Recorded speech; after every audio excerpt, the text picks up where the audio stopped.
আমি অনেক কিছু ছাইরা আসা মানুষ। তুমি আমারে ছাইরা গেলেই যে আমি নিজেরে ছাইরা দিমো, আসলে ব্যাপারটা তা না।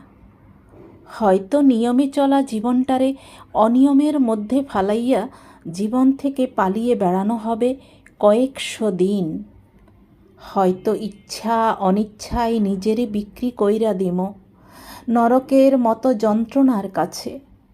কিন্তু দিন শেষে মানুষ কি নিজের অস্তিত্ব, নিজের সত্তারে অস্বীকার করতে পারে?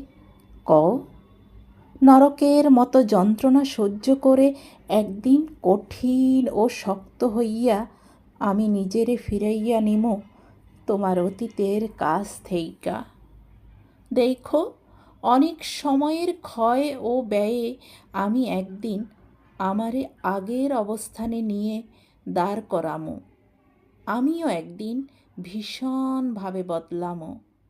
আমিও একদিন তোমার মতো করে আমারে ভুইলা যাওয়ার প্রতিশোধে তোমারে একেবারেই ভুইলা যামো।